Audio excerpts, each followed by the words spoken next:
As I said, the clock was ticking.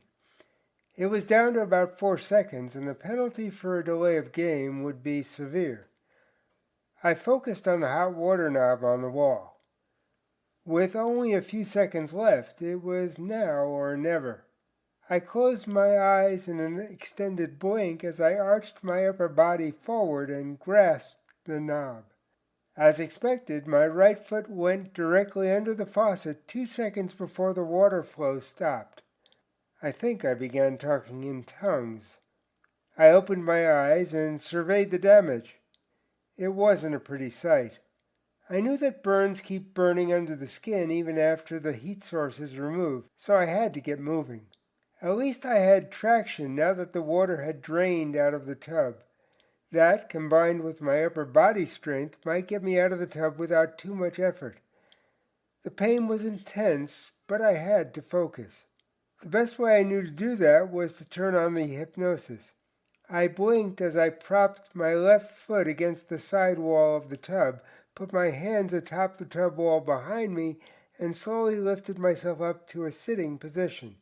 I blinked again and managed to rotate my body by using my right arm to lift my legs over the tub wall.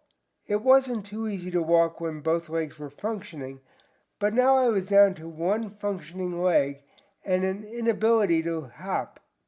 My cordless phone was sitting on the counter next to the sink. I needed to call 911, but they would have a problem getting into the building unless I buzzed the front door gate that opened into a central patio. I grabbed the crutch that I had left leaning against the bathroom wall. With the crutch in my left hand, I slowly moved into the dressing area. I used the toilet and the wall as my other crutch until I reached the sink counter. I was trying to keep my right foot from touching the floor. I picked up the phone with my right hand and used my forearm to move down the counter to the stairs just outside the dressing room area. I couldn't call until I was able to sit down, and I couldn't sit down until I made it to the bottom of the stairs. I also had to unlock my apartment door, which was right next to the bottom step. I blinked one more time. When I got to the stairs, I tossed the phone down. I aimed for the bottom stair and hoped the carpeting would keep it from bouncing out of my reach. The railing was on my left. In order to walk down the stairs, I had to transfer the crutch to my right hand. I leaned against the railing as I tried to keep my balance without putting any weight on my right foot. A good sense of balance had come to my aid many times over the years.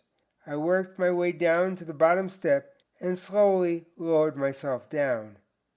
I didn't want to put my foot directly on the linoleum floor because I didn't know how much damage had occurred to the sole of my foot. I was afraid that my foot might stick to the floor and leave some skin when it was removed.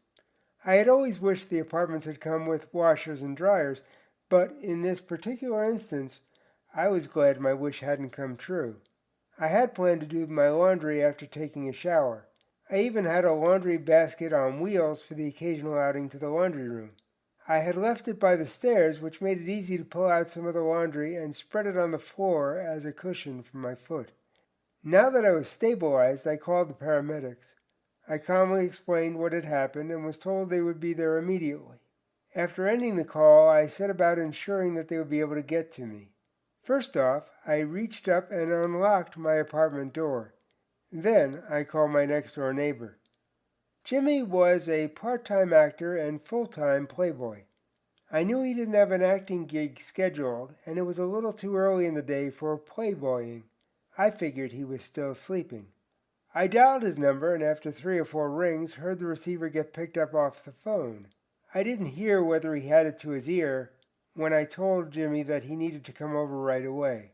A half-awake voice at the other end asked me why. I told him I had badly burned my foot. Since I was pretty calm, it probably took a few seconds for his awake half to register what I had just said. The next sound I heard was that of his front door opening. He opened my door and immediately looked down at my foot. I have to admit that up until that moment, I had never realized the range of Jimmy's acting ability. He did an incredible impression of Macaulay Culkin in the movie Home Alone.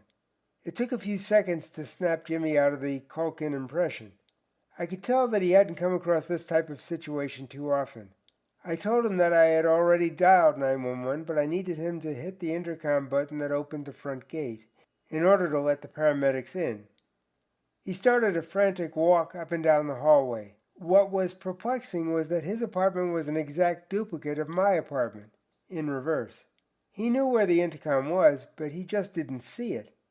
With a little coaching, he hit the button. Now, the only thing left to do was wait. While we did, Jimmy ran back to his apartment and grabbed his Polaroid camera. He took a photo of my foot and gave it to me. I had a better understanding of why he was shocked. To put it mildly, my foot looked like a small chicken that had just been removed from a pot of boiling water. Right before the paramedics arrived, the owner of the building showed up at my door. He was an established TV actor who I liked as an actor and as a person. The concern on his face was definitely not an act. People who didn't know him might say that that was because he was afraid of legal action as a result of my accident. I never thought that. The pain that I saw in his eyes told me that he was personally hurting over what had happened to me. He's passed on now, but I never forgot that look. Most people only see actors playing a part. During the Los Angeles portion of my career, I interacted with many actors just being people. I was fortunate to get to know some of the good ones. I've lost touch with several of them, others have passed on, and one I loved at the wrong point in my life. If you'd like to learn more about her, listen to The Day I Met the Family Show About Family episode in this podcast series. Upon arrival, the paramedics immediately began pouring saline solution on my foot. They never stopped until the hospital staff took over. They were trying to stop the burning below the blistering wound that was now my foot.